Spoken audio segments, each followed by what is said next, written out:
파트 1. 태어나고 성장하고 선교사가 되다. 1859년에서 1884년. 내 마음을 다하고 내 목숨을 다하고 내 뜻을 다하고 내 힘을 다하여 너의 하나님이신 주님을 사랑하여라. 마가복음 12장 30절.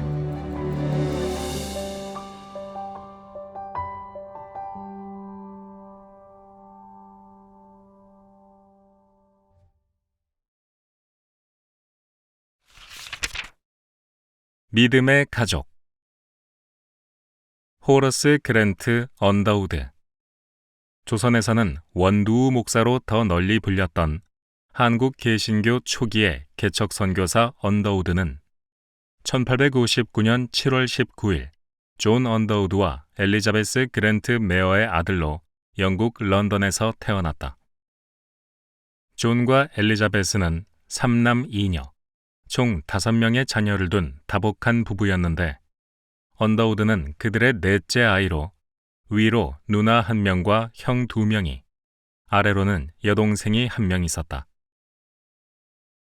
언더우드의 가문에는 2가지 이력이 이어져 내려오는데 하나는 설교자의 이력이요, 다른 하나는 과학자의 이력이다. 언더우드의 할아버지인 토머스 언더우드는 런던에서 출판사와 서점을 운영한 신실한 그리스도인이었는데 그는 스코틀랜드 출신이자 런던에서 장로교회 설교가로 명성을 떨치던 알렉산더 와우 박사의 딸 메리 이스턴 와우와 결혼했다. 언더우드의 할머니 말이다.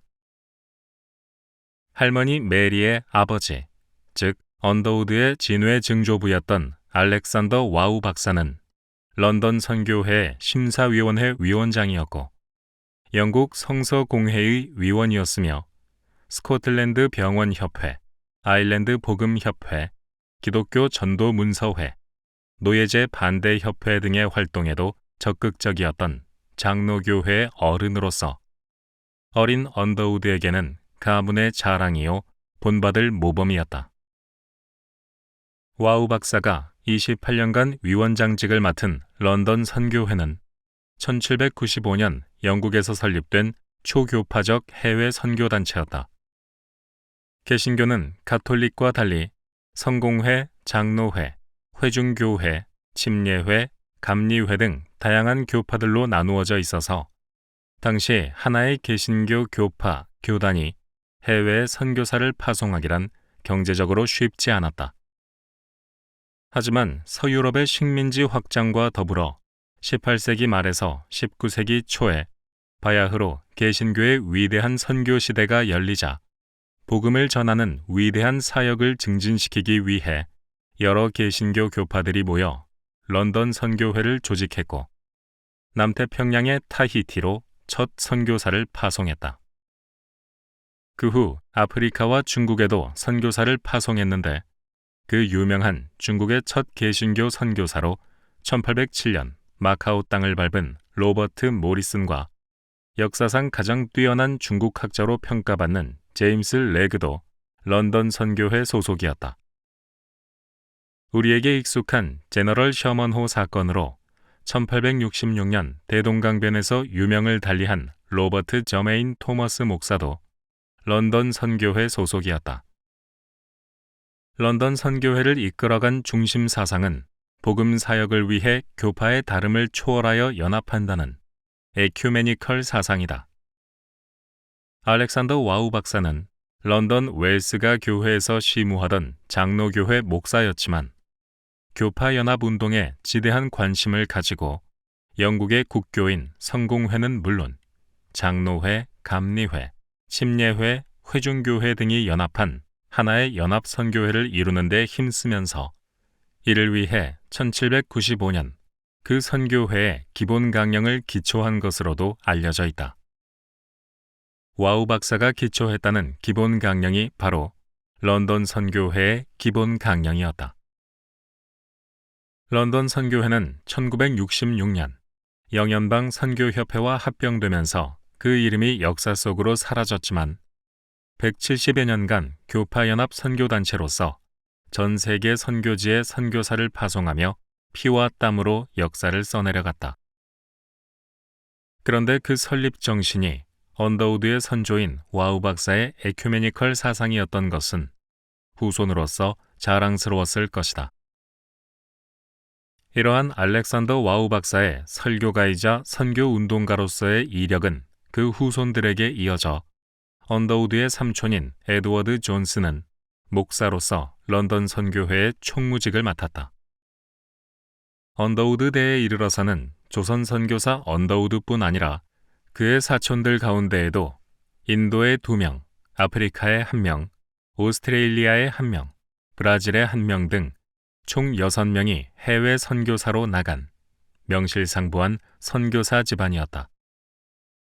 또 다른 집안의 이력은 바로 과학자의 이력인데 언더우드의 아버지 존 언더우드는 발명가이자 제조화학자로서 뛰어난 과학자였다. 당시 영국의 위대한 물리학자 겸 화학자였던 마이클 패러데이의 제자로 서서히 그 과학적 재능에 두각을 나타낸 존 언더우드는 글씨를 변조할 수 없는 안전수표 용지, 75장을 한 번에 복사할 수 있는 잉크, 복사가 가능한 인쇄 잉크 등을 최초로 발명하는 등 발명가로서 명성을 떨쳐 빅토리아 여왕의 부군인 엘버트 공에게 직접 메달과 훈장을 수여받기도 했다. 그뿐만 아니라 존 언더우드는 타자기 리본의 품질을 개량 생산하는 공장 및 다이아몬드 세공 공장을 차리는 등 실업가로서도 자질을 드러냈다. 그의 과학자적, 실업가적 자질은 후손들에게도 전해져 훗날 언더우드의 큰형인 존 T. 언더우드는 아버지가 개량한 타자기 리본을 바탕으로 하여 잉크, 타자기 부속품을 만들고 나아가서는 언더우드 타자기를 완성시켜 자신만의 회사를 설립한다. 사촌인 아더 언더우드 박사도 과학자로 이름을 떨쳤다고 알려져 있다. 언더우드도 대학 시절 늘 자연과학 과목에서 뛰어난 성적을 받았고 선교사 훈련을 위해 1년간 의학 공부를 한 바 있으며 내한 후에는 제중원이라는 왕립병원에서 화학과 물리를 가르쳤는데 이것도 집안에 흐르는 과학자의 이력이 전달된 것이 아닐까 싶다.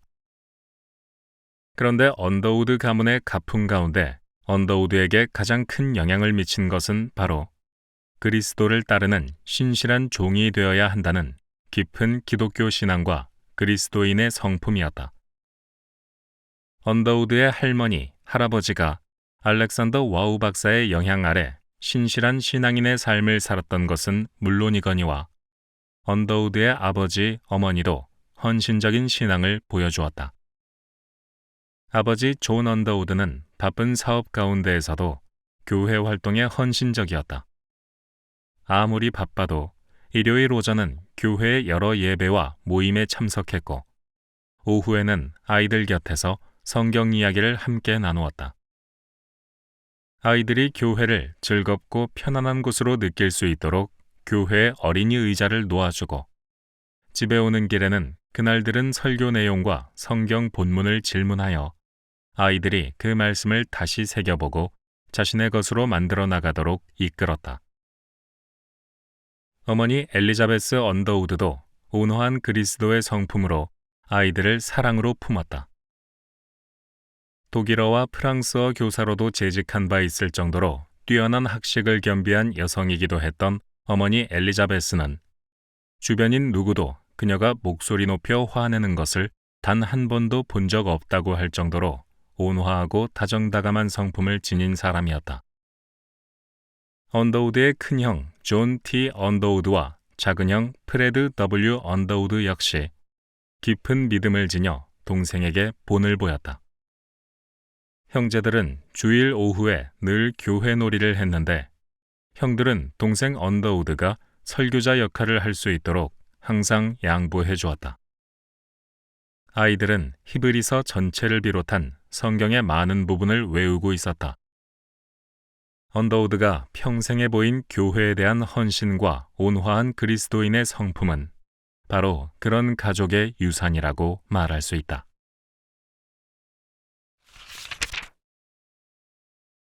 미국으로의 이민.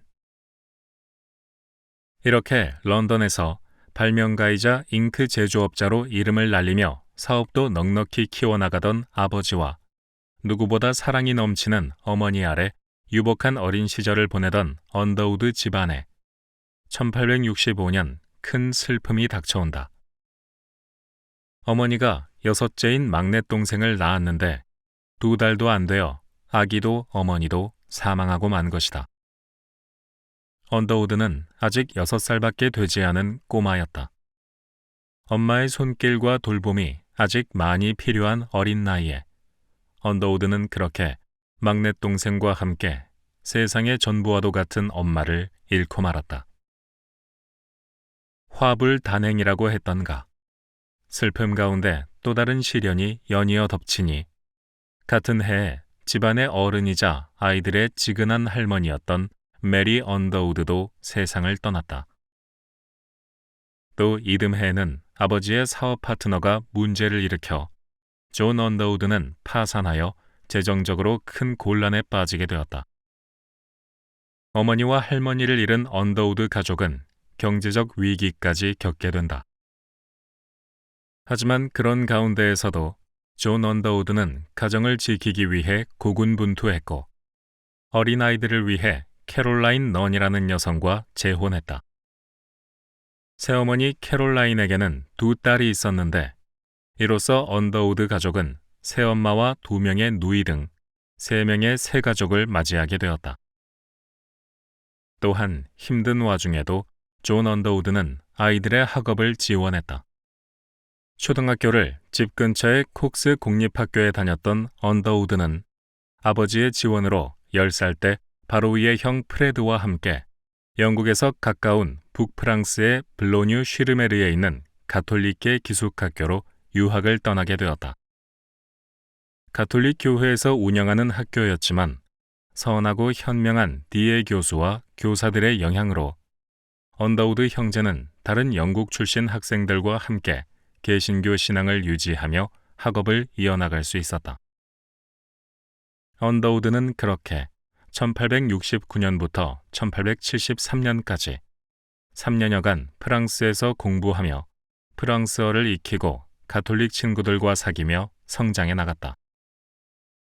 한편 런던에서 다시 회사를 일으키려 애쓰던 존 언더우드는 새로운 환경에서 새 출발을 하기로 결심했고 기회의 땅으로 알려져 많은 유럽인을 불러들이고 있던 미국으로의 이주를 하나님의 뜻으로 받아들였다. 존 언더우드는 우선 1872년에 정착할 곳을 알아보기 위해 먼저 미국에 건너갔고 이듬해인 1873년에 영국과 프랑스에 있던 가족들을 미국으로 불러들였다. 당시 아버지 존 언더우드의 나이는 45세였다. 프랑스에서 학교를 다니고 있던 13살의 언더우드는 형 프레드와 함께 런던으로 건너가 새어머니와 형제 자매들과 합류하여 큰 배에 올랐고 함께 대서양을 건너 뉴욕항에 도착해 미국에 발을 디뎠다.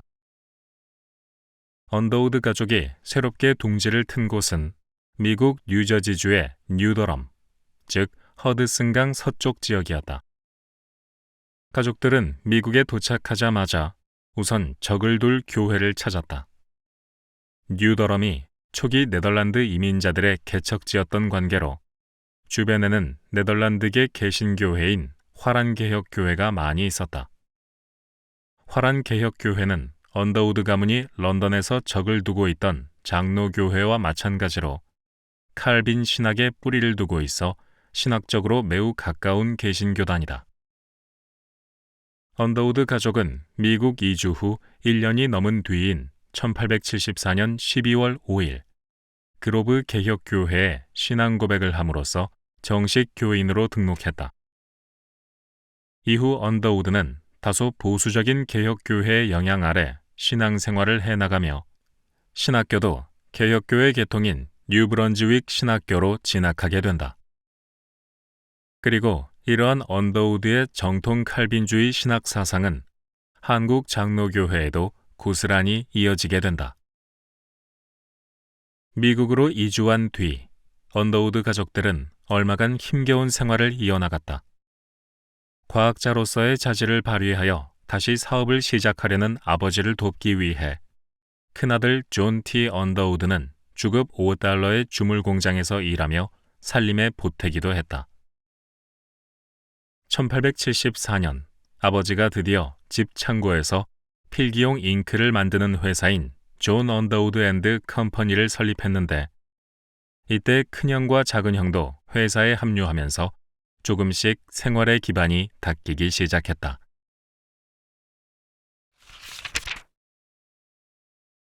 청운의 꿈을 꾸다.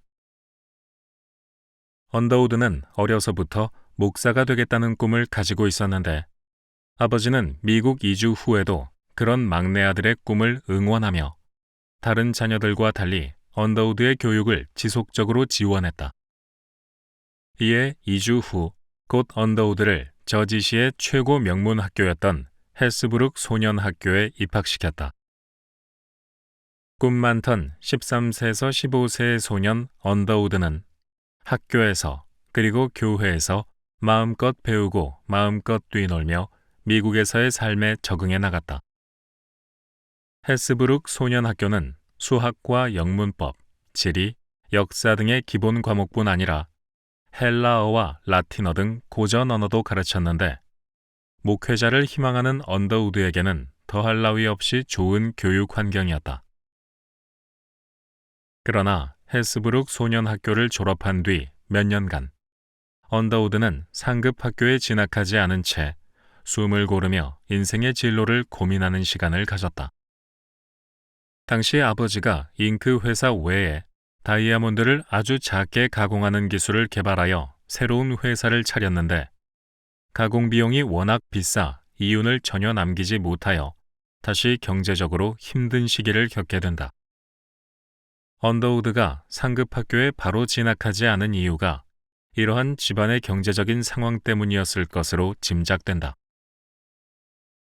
하지만 언더우드는 좌절하지 않고 여느 때처럼 책을 가까이 하며 지냈고 교회 모임과 전도 활동에 열심히 참여했는데 영특하고도 성실한 언더우드의 그러한 모습을 눈여겨본 그로브 개혁교회 담임 목회자 메이본 목사는 언더우드에게 대학 진학을 권유하며 자신이 직접 대학 입학 준비를 도와줄 개인 교사로 자청하고 나섰다.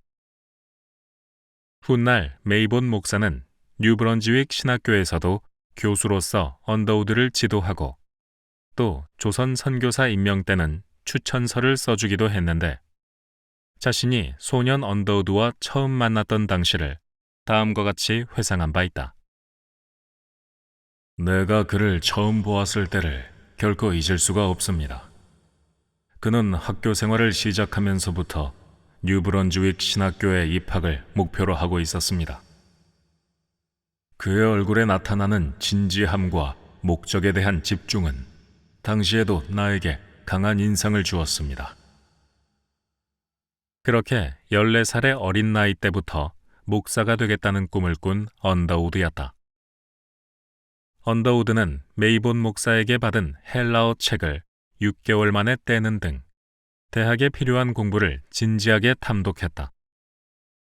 대학 입학 조건으로는 대수와 평면 기하학을 포함한 수학, 라틴어, 그리스어, 그 밖에도 산술, 영문법, 지리, 미국 역사, 그리스와 로마 고전 등의 지식이 요구되었는데 언더우드는 메이본 목사와 함께 그리스어뿐 아니라 라틴어 도서도 강독했다. 훗날 언더우드가 조선 선교사로 온 뒤 지방 여행에 나섰다가 위급한 일을 당해 급히 선교사만 알아보도록 라틴어로 서울에 전보를 보낸 적이 있는데 사전 없이도 자유로이 편지를 쓸 수 있는 라틴어 실력을 이때부터 갈고 닦은 것으로 보인다. 자신의 꿈에 한 발 더 다가가기 위해 공부에 매진한 언더우드는 1877년 6월 12일자로 뉴욕 대학교에 입학 허가를 받았다.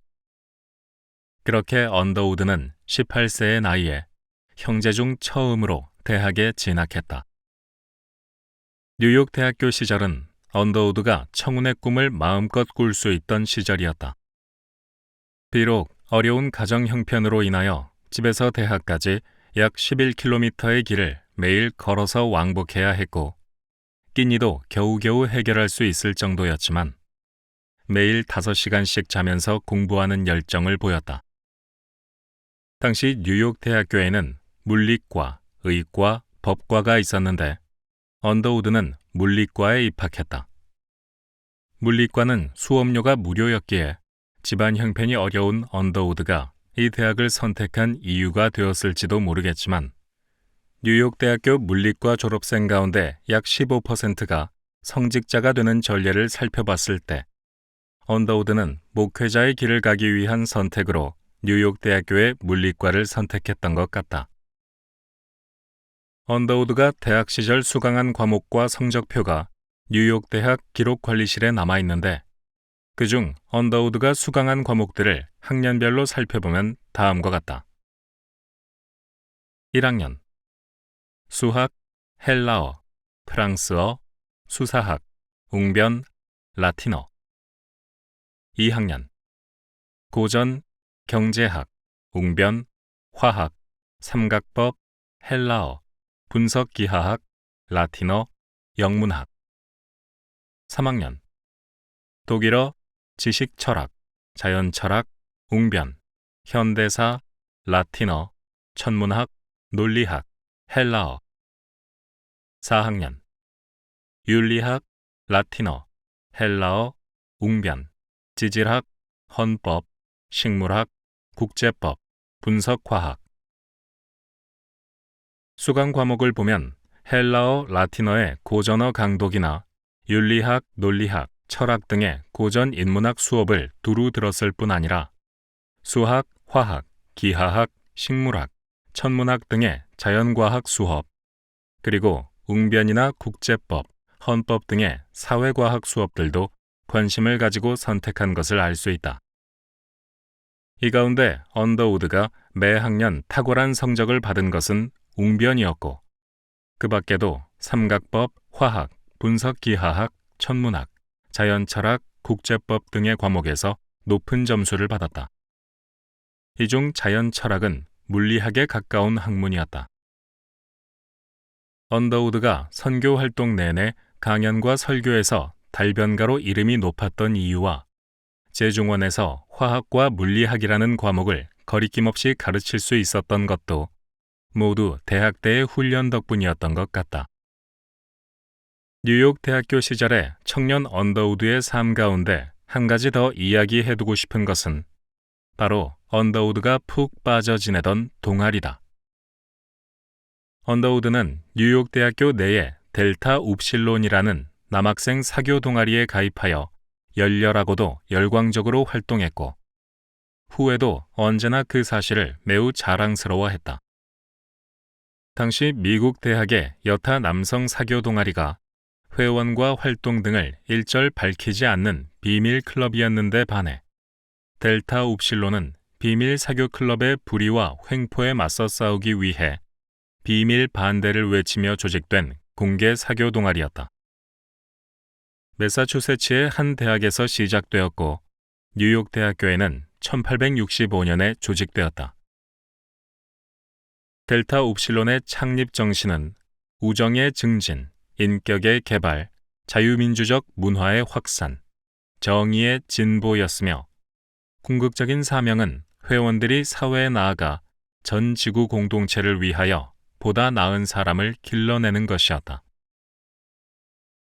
언더우드는 다른 신입 회원들과 마찬가지로 하나님과 증인들 앞에서 이와 같은 사명을 감당해 나갈 것을 맹세하는 의례를 치렀는데 그래서인지 훗날 언더우드가 조선에서 펼친 많은 선교 사업 가운데 델타 웁실론의 이러한 4가지 정신과 직접적으로 맥이 닿아 있는 활동이 어렵지 않게 발견된다. 언더우드가 YMCA의 청년운동에서 경신학교 연희전문학교의 설립에서 선교사 간 연합활동에서 일본 제국주의 침략에 대한 비판에서 보여주었던 바로 그 정신이 아닌가. 언더우드는 청년 시절 하나님 앞에서 한 맹세를 평생 마음에 새기고 충실히 따르려 했던 것이 틀림없다. 보수적인 신앙과 신학을 가진 가정과 개혁교회의 영향 아래 자란 언더우드가 선교 활동에서는 그러한 보수성을 극복하고 교파 연합과 사회 개혁까지 꿈꾼 진보적 선교사로서 활동을 할 수 있었던 데에는 바로 당시 세계에서 가장 번화하고 문화적으로도 풍요로우며 학문적으로도 진보된 뉴욕 대학교에서의 경험, 그리고 개방적이고 민주적인 청년단체 델타 upsilon에서의 경험이 토대가 되었을 것이다. 뉴욕 대학교에서의 4년 재학 중 그 밖에도 언더우드는 학생들의 문학 토론 클럽이었던 필로머시언 소사이어티의 부회장으로 학생 신문 유니버시티 쿼털리의 편집인으로도 활약했다. 그리고 3학년 때 웹스터 웅변상을 받았으며 1881년 6월 졸업식에서는 10명의 졸업생 연설자 중 한 명으로 선발되기도 했다. 언더우드는 1881년 6월 23일 뉴욕 대학교를 졸업하고 문학사 학위를 받았다. 그리고 곧 이은 1881년 9월 뉴브런즈윅의 개혁신학교에 입학하면서 목회자의 꿈을 향해 성큼 큰 한 발을 다시 내딛었다.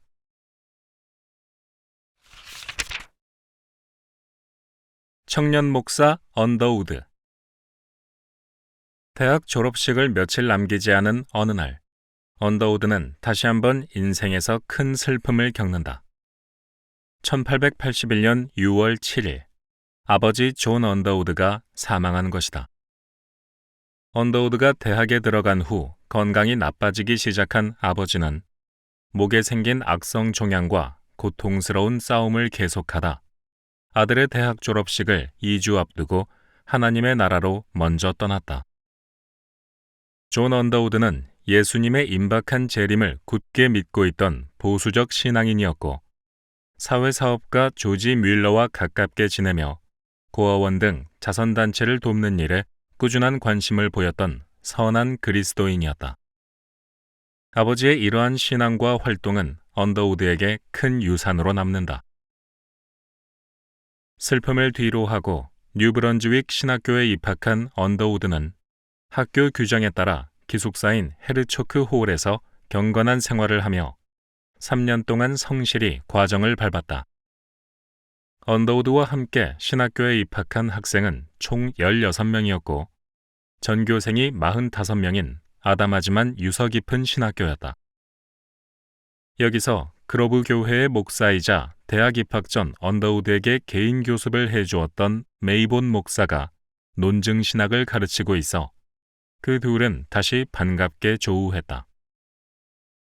여기서 잠깐 언더우드가 3년간 들은 과목이 뭐였는지 엿보도록 하자. 1학년 히브리어, 헬라어, 예언서 해석, 성서 지리학, 성서 고고학, 성서 계보학, 성서 고대 역사, 수사학, 설교 작성법, 설교학. 2학년 설교학, 변증신학, 교회사, 직제학, 성서 비평, 갈대아어, 시리아어, 예언 해석학, 바울 서신 해석, 예전학, 요리 문답, 설교의 구성 및 실제. 3학년 설교학, 변증신학, 교회사, 목회신학, 예언서 해석, 바울 서신 해석, 논문 작성, 설교의 구성과 실제, 개혁교회 헌법, 사도서신 서의. 과목명을 보면 지금의 신학교 과정과도 크게 다름이 없어 보인다. 신학교 시절 언더우드는 만일 복음을 전하지 아니하면 내게 화가 있을 것이로다 라고 한 고린도전서 9장 16절의 말씀을 모토로 하여 전도를 위해 매일 거리에 나가 말씀을 전했다. 이러한 활동이 학업에 지장을 줄 것이라 생각한 교수들은 언더우드의 길거리 전도를 별로 달갑게 여기지 않았지만 그렇다고 언더우드를 저지할 수도 없는 노릇이었다. 결국 대학 시절 때와 마찬가지로 언더우드는 자신이 하고 싶은 전도와 공부라는 두 마리 토끼를 모두 잡기 위해 잠을 줄이는 선택을 했고, 역시 5시간씩 자며 3년 동안 모든 과목을 합격하여 졸업할 수 있었다. 신학교 시절 언더우드는 키가 약 173cm 정도였고, 어깨가 넓었으며 머리가 큰 편이었고, 쌍가마가 있었으며 짙은 밤색의 숱 많은 곱슬머리가 이마까지 내리덮고 있었다. 코는 약간 큰 매부리 코, 눈은 맑은 암갈색으로 그의 눈에는 언제나 진지함과 성실성, 열정과 친절이 배어 있었다고 한다. 신학교 3학년이 되기 직전인 1883년 여름방학 때 언더우드는 목회자가 없는 작은 폼프턴 개혁교회에서 임시로 시무할 기회를 얻었다. 그때 교회는 언더우드의 열정적인 사역에 힘입어 신자가 29명이나 늘었다. 또한 뉴브런즈윅 신학교의 교수였던 이스턴 목사가 시무하는 교회에서도 언더우드가 새벽 기도와 저녁 기도 등 여러 모임을 이끌며 교회의 부흥을 이끌었던 일화도 전해진다. 그러는 가운데 언더우드는 3학년 가을인 1883년 10월 신학교 간 선교사 동맹이라는 1880년에 조직된 새로운 선교 집회에 참석할 기회를 갖게 되었다. 그 집회는 이 세대 안에 전 세계의 복음화라는 새로운 선교운동의 비전을 제시한 세계적 복음운동가 아더 피어선이 중심이 되어 조직한 신생단체였다. 제4차 총회였던 1883년 대회에는 전국의 신학교에서 온 345명의 학생들이 참석하여 3박 4일간 다양한 연사들의 강연을 듣고 집회를 가지며 교제를 나누었다. 연사들 가운데 프린스턴 신학교의 알렉산더 호지 교수는 선교는 하나님의 주권에 자신을 전적으로 헌신하는 것이라고 강조하면서 장래에 어떤 길을 갈지 여러분은 신학교 시절인 지금 반드시 결정해야 합니다라는 연설로 수많은 신학교 청년들의 심장을 뛰게 했다. 그때 호지 교수는 특별히 마지막 은둔의 나라인 조선이 이제 막 문을 열었다라고 언급하면서 학생들에게 해외 선교사로서의 자원을 격려했는데 지금, 당장, 선교, 결정이라는 확증에 찬 목소리가 쩌렁쩌렁 울려 퍼지자 그 가운데 실제로 많은 신학생이 해외 선교사로 자원하고 나섰다. 아더 피어선의 이 선교운동은 드와이트 무디와 존 모트가 영국과 미국, 캐나다의 우수한 젊은 청년들에게 선교의 비전을 심어주어 매년 수십 수백 명씩 선교지로 향하게 했던 19세기 말에서 20세기 초의 그 유명한 학생 자원운동과도 맥이 닿아 있다. 1883년 10월의 집회에 참석한 345명의 청년 가운데 언더우드가 있었고 그와 함께 조선에 가게 될 북감리회 초대 조선 선교사 아펜젤러도 있었는데 그 둘은 그렇게 서로 알지 못한 채 같은 자리에서 같은 소명을 품는다. 이것은 어쩌면 우연을 가장한 역사적 필연일지도 모르겠다. 목사가 되기 위해 3년간 열정으로 최선을 다해 노력한 언더우드는 1884년 봄 뉴브런즈윅 신학교를 졸업했고 이와 동시에 신학교 졸업증이 있으면 따로 과정을 밟지 않아도 석사 학위를 수여하는 뉴욕 대학의 학위를 신청하여 1884년 6월 19일 뉴욕 대학교 문학 석사 학위도 함께 수여받았다. 졸업과 동시에 언더우드는 뉴욕시에 있는 협동개혁교회 중 한 곳으로부터 과분한 찬사와 함께 목사직 초청을 받았다. 하지만 그의 마음에는 이미 해외 선교에 대한 열정이 불타오르고 있었다.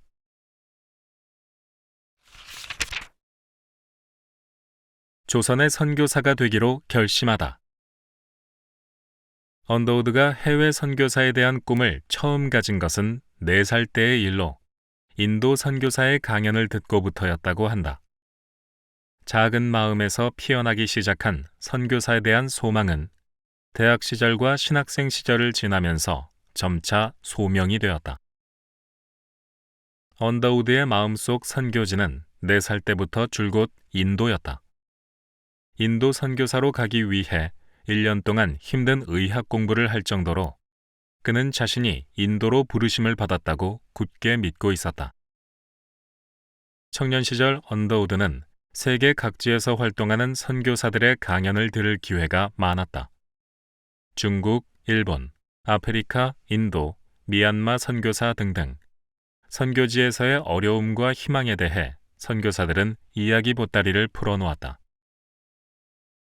그러던 1883년 즈음 언더우드는 같은 뉴브런즈윅 신학교 학생이었던 앨버트 올트만스가 선교사 지망생들을 모아놓고 은자의 나라 조선에 대해 이야기하는 것을 듣게 된다.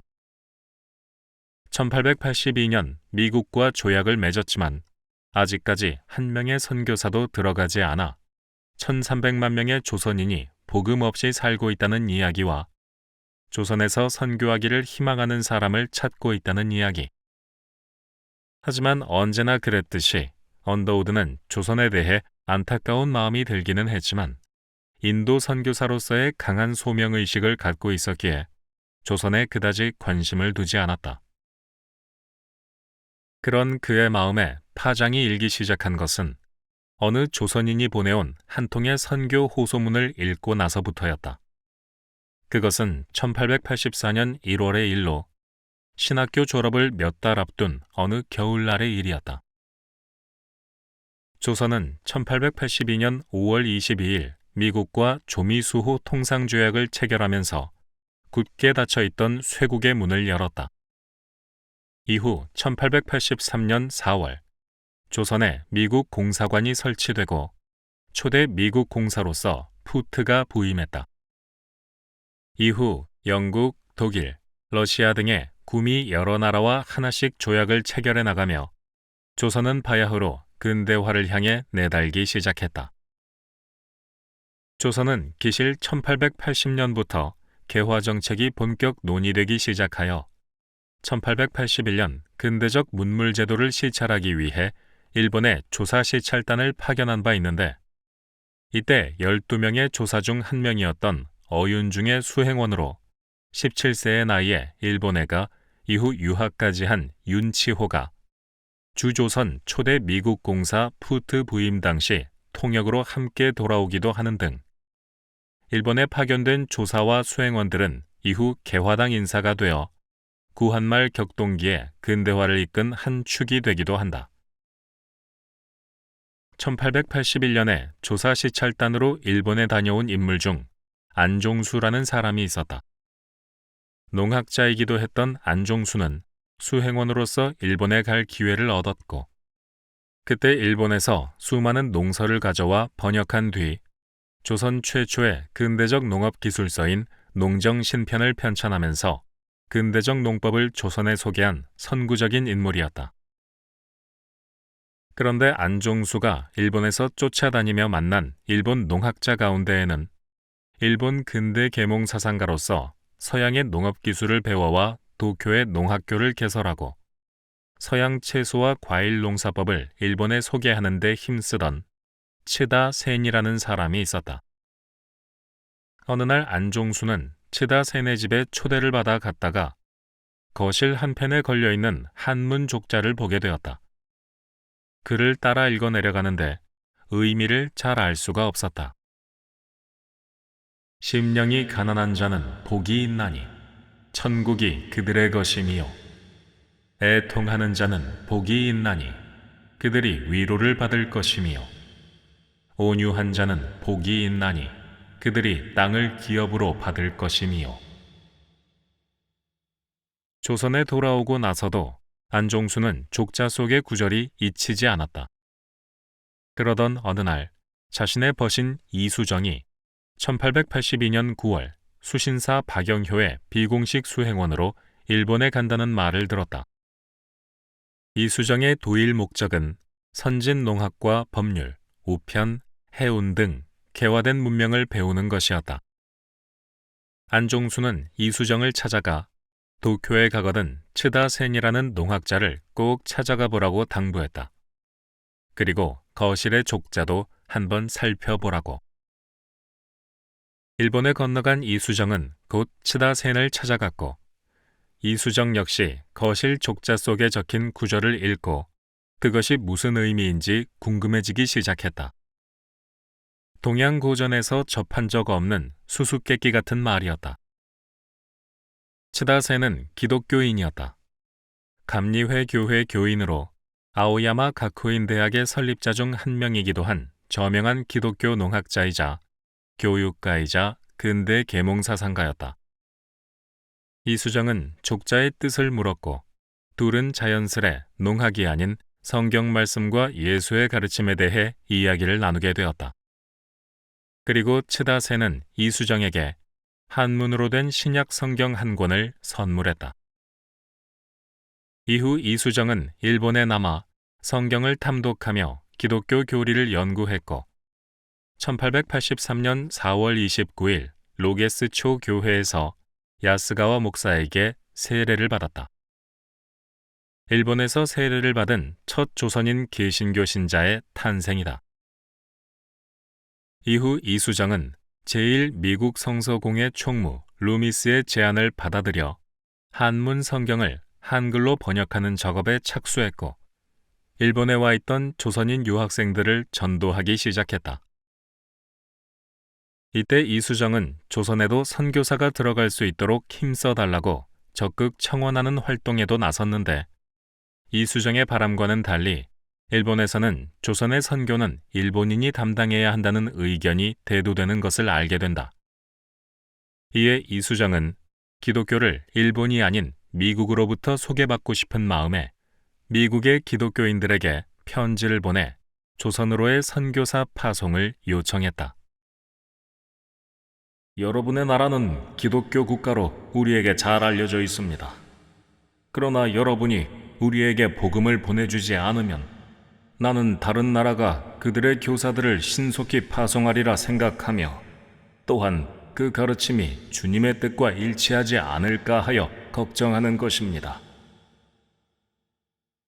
이수정의 이 편지는 주간지였던 The Illustrated Christian Weekly에 1884년 1월 26일자에 The Gospel for Korea라는 제목으로 게재되었다.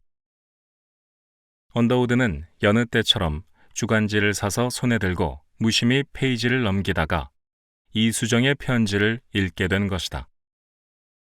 이수정의 호소를 읽은 그 순간 언더우드의 심장은 요동치기 시작했으며, 조선에 아무도 가지 않으면 어쩌나 하는 걱정에 가슴이 조여들기 시작했다.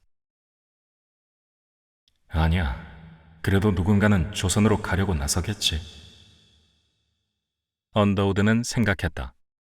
그런데 그 순간 그의 마음에 왜 너 자신이 가지 않느냐? 라는 메시지가 울렸다. 신문을 들고 있는 손이 바르르 떨리는 듯 했다.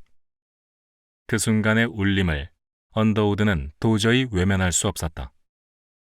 마음 먹으면 바로 착수해야만 하는 저돌적인 성격을 타고난 언더우드는 그 길로 개혁교회 해외 선교부를 찾아가 자신을 조선의 선교사로 파송해달라고 요청했다. 그러나 개혁교회는 현재 기금이 부족하며, 또한 선교사 한 명으로 새로운 선교부를 개설하는 것은 적절치 않다며 그의 요청을 거부했다. 2번, 3번 찾아가도 돌아오는 대답은 같았다. 낙담하고 있던 언더우드는 때마침 미국 북장로회 해외 선교부에서 조선으로 파송할 목회자 선교사를 찾고 있다는 소식을 들었다. 그 길로 장로회 사무실을 찾아간 언더우드는 자신을 임명해달라고 요청했다. 미북 장로회에서는 조미 수호 통상조약 체결 뒤 1883년부터 조선 선교의 가능성을 타진하고 있었다. 때마침 중국 산둥성에서 활동하고 있던 북장로회 선교사인 스티븐스 헌터 의사와 길버트 리드 목사가 조선의 선교부를 개척할 계획이라면 자신들이 가고 싶다고 손을 들고 나왔다. 그러나 일본 측 선교사들에게서 조선 선교가 아직은 시기상조라는 보고를 받은 뒤 선교부는 그들의 지원을 반려했고 조선 선교는 보류되었다. 그런데 이수정의 같은 기고문을 읽은 브루클린의 라파예트가 장로교회의 신도 맥 윌리엄스가 조선 선교 개시를 위해 써달라며 $5,000를 북장로회 해외 선교부에 기부하면서 조선 선교는 급물살을 탔다. 선교부에서는 우선 1884년 4월 28일자로 의사인 헤론을 조선의 첫 선교사로 임명했다. 그리고 그와 함께 파송할 목회자 선교사를 찾고 있었던 것이다. 19세기 개신교 선교가 전 세계로 확장된 이래 새로운 나라에 첫 선교사를 보낼 때에는 의료 선교사 한 명을 꼭 같이 보내는 것이 관례였다. 기독교라는 생소한 종교적 이념을 바로 전하는 것보다는 몸을 치유해주면서 신뢰를 얻고 서서히 그들의 마음까지 치유해 나가는 것이 훨씬 효과적인 선교 전략이었기 때문이다. 따라서 새롭게 문이 열린 조선의 개척 선교사도 역시 의료 선교사와 목회 선교사 2명이 짝을 이루어 들어가게 된 것이다. 언더우드는 들뜬 마음으로 북장로회의 조선 선교사로 신청을 했다. 그러나 기대와는 달리 개혁교회 소속인 언더우드의 요청은 반려되었다. 그것도 2번씩이나. 개혁교회를 통해서도 북장로회를 통해서도 조선으로 나가는 길은 모두 막혀 있다는 생각이 들었다. 역시 인도로 가야 하나, 아니면 일단 협동개혁교회의 청빙 요청을 받아들여야 하나. 언더우드는 고민하고 또 고민했다. 그러다 일단 협동개혁교회 청빙 목사로 부임해 목회를 하면서 해외 선교사 지원은 이후 다시 고민해보자는 결론에 이르렀다. 언더우드는 교회의 청빙을 수락하는 편지를 썼다. 그리고 봉투에 넣어 집을 나서 길가의 우체통에 그 편지를 넣으려고 했다. 그런데 그 순간 어떤 목소리가 들리는 듯 했다. 조선에 갈 사람은 아무도 없구나. 다시 한번 마음의 울림을 느낀 언더우드는 그 순간 편지를 호주머니에 구겨 넣고 장로회 선교부에 마지막으로 한 번만 더 가보자는 생각에 방향을 틀어 걸어갔다. 또 한 번 문을 두드린 언더우드의 방문은 그때까지도 조선에 갈 목회 선교사를 전혀 찾지 못하고 있던 북장로회 선교부의 마음을 움직였다. 선교부는 언더우드에게 지원서와 각종 추천서, 증명서 등의 서류를 요구했다. 언더우드는 뉴욕 대학교와 뉴브런즈윅 신학교의 교수진, 그리고 개혁교회 목사의 추천서, 의사의 건강소견서 등을 제출했다. 다음은 언더우드 본인이 쓴 지원서의 일부다. 저는 지금 거의 25세가 되며 건강하고 철같은 체질을 가지고 있습니다. 언어 배우는 것을 대단히 좋아하며 어떤 언어든 어렵지 않게 배울 수 있을 것으로 생각합니다. 제가 해외 선교지로 가려는 이유는 그곳에서 일꾼들이 많이 필요하지만 그 사역에 나서는 사람의 수가 적기 때문입니다. 또한 언어에 대한 소양, 철같은 체질, 그리고 더위와 추위, 고된 일 및 수면 부족 등을 견디어내는 힘 등 사역에 적합한 사람입니다. 자신이 선교사로 지원한 이유로 선교지에 일꾼이 부족한 것을 꼽으며 자신은 그 일을 해낼 수 있는 체력과 지적 능력, 그리고 믿음이 있다고 간결하고도 단호하게 적었다. 추천서 가운데에는 신학교 교수였던 이스턴 목사의 글이 눈에 띈다. 그는 자신이 언더우드를 추천하는 이유를 4가지로 설명했는데 글의 일부를 소개하면 다음과 같다. 첫째, 그의 학식입니다. 그는 빨리 배우며 언어의 달인입니다. 그는 모든 과목에서 높은 점수를 받았고 새로운 언어를 쉽게 습득할 것입니다. 둘째, 그의 경건함입니다. 그는 영혼을 개종시키는데 타오르는 열정을 가지고 있습니다. 수백 명이 그리스도께 인도되었던 힘이 넘친 부흥회에서 그는 나의 가장 유능한 조력자요 동역자였습니다. 그는 전도 사역을 사랑하며 선교사로서도 크게 성공할 것입니다. 셋째, 그의 일반적인 요건들입니다. 그는 사람의 본성에 대해 날카롭게 통찰할 줄 압니다. 그는 사람들을 빠르게 이해하고 친구들을 얻고 유지합니다. 인정이 있고 자비롭습니다. 실용적인 상식이 풍부하여 이를 토대로 힘든 일도 헤쳐나갈 수 있을 것입니다. 또한 어떤 경우에도 지혜롭지 못한 처신으로 선교부를 곤경에 빠뜨리는 일은 없을 것입니다. 넷째, 그의 결점과 약점들입니다. 과로하는 경향이 있으며 자신의 건강을 충분히 고려하지 않습니다.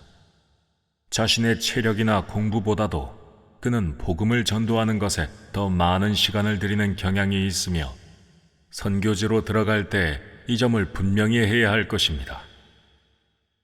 그는 지나치게 관대합니다. 그는 가난한 사람을 돕기 위해 마지막 한 푼까지 나누며 그가 주어야 하는 것보다 훨씬 더 많은 것을 주는 일이 잦습니다. 70쪽의 추천서를 보면 언더우드라는 한 청년을 그야말로 꿰뚫어 보고 있는 이스턴 목사의 통찰력에 감탄하지 않을 수 없다. 언더우드의 31년간의 조선 사역을 모두 알고 있는 지금의 우리가 언더우드에 대해 내리는 평가와 정확히 일치하고 있는 것이 놀랍다. 언어 습득에 굉장히 빨랐고 복음 전도에 누구보다도 더 열정적이었고 인간관계가 좋아 개성 강한 수많은 선교사를 통합하는 기둥이 되었으며 몸을 돌보지 않는 사역으로 결국 과로사로 세상을 하직한 것이 언더우드였다. 이러한 지원서와 추천서를 받은 북장로회는 1884년 7월 28일 개최된 실행위원회에서 언더우드를 조선 선교사로 임명했다. 서류를 받은 지 2주 만에 내려진 임명이었는데 이것은 당시로서는 예외적으로 신속히 이루어진 결정이었다.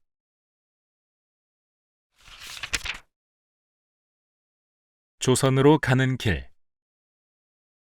그 사이 미북 장로회 소속으로 중국에서 활동하고 있던 의류 선교사 알렌이 1884년 6월 9일자로 조선행을 지원했고 7월 20일 허락이 떨어져 같은 해인 1884년 9월 20일 알렌이 제물포를 거쳐 서울에 정착함으로써 조선 최초의 개신교 정주 선교사가 되었다.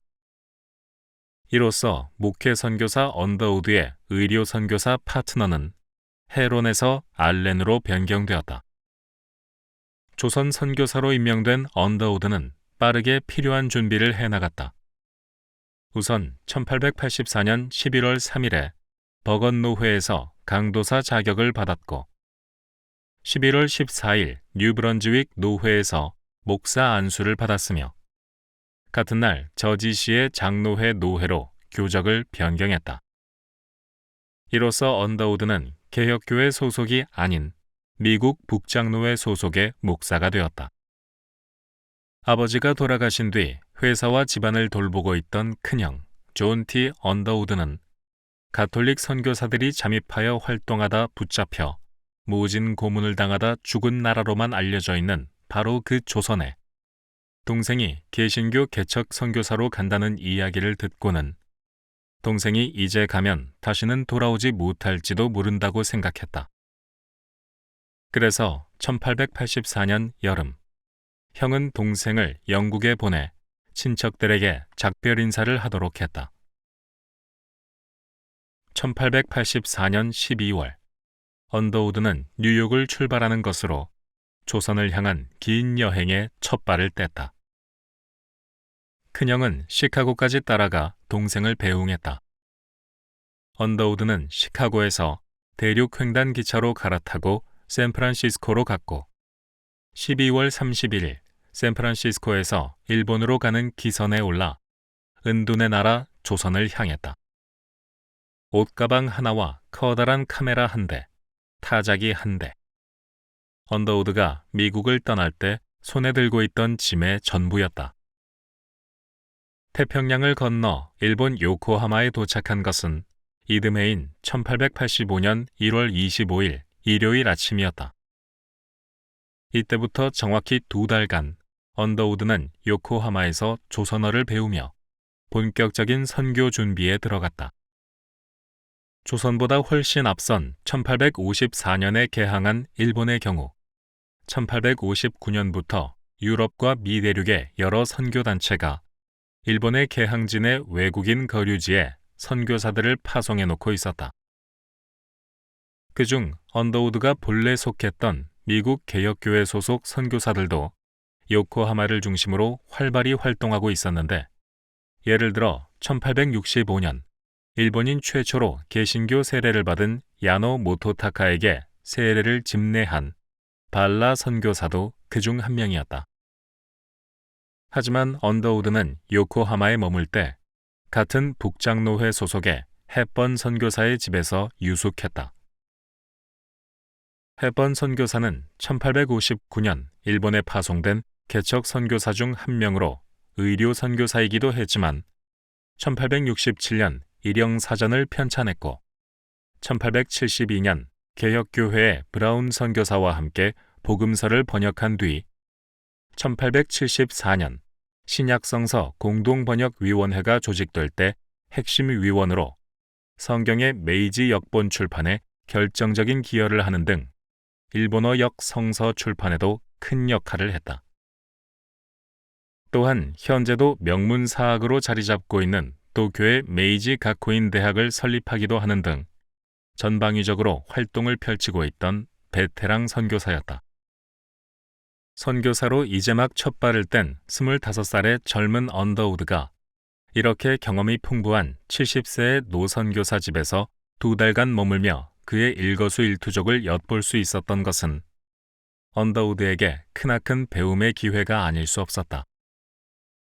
그래서인지 사전 편찬, 교리서 번역, 성경 번역, 학교 설립 등 언더우드의 선교 초기 사역은 헵번의 발자취를 따르는 것처럼 닮았다. 요코하마에서 조선행 증기선을 기다리고 있는 동안 언더우드는 요코하마에서 활동하는 미국 성서공회의 루미스 선교사를 비롯한 여러 선교사들을 만날 수 있었고, 귀국길에 오른 주조선 초대 미국 공사 푸트 부부도 만날 수 있었다. 하지만 더욱 값진 것은 요코하마에서 조선인들을 소개받아 조선의 상황에 대해 듣고 조선어를 배울 수 있었다는 것이다. 언더우드가 이 시기 만난 조선인 가운데에는 바로 앞선 1884년 12월 갑신정변을 일으켰다 실패한 뒤 일본으로 망명한 서광범 등의 개화당 인사들이 다수 포함되어 있었다. 더욱이 언더우드의 마음을 조선으로 향하게 한 주인공인 이수정도 요코하마에서 만날 수 있었다. 요코하마의 미국 성서공회에서는 이수정이 번역한 마가복음을 천부 인쇄해 놓고 조선으로 들어갈 선교사를 기다리고 있었는데, 언더우드는 바로 이 마가복음으로 이수정에게 말을 배우며 조선에 들어갈 날을 손꼽아 기다렸다.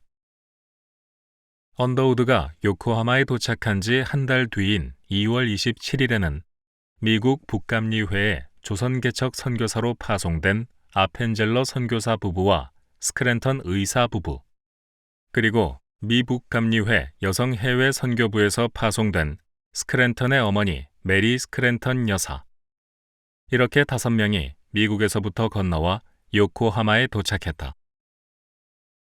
교파는 달랐지만 조선의 선교를 꿈꾸는 이들은 요코하마에서 한마음으로 조선어를 배우며 서로를 다독이며 기도로 준비했다.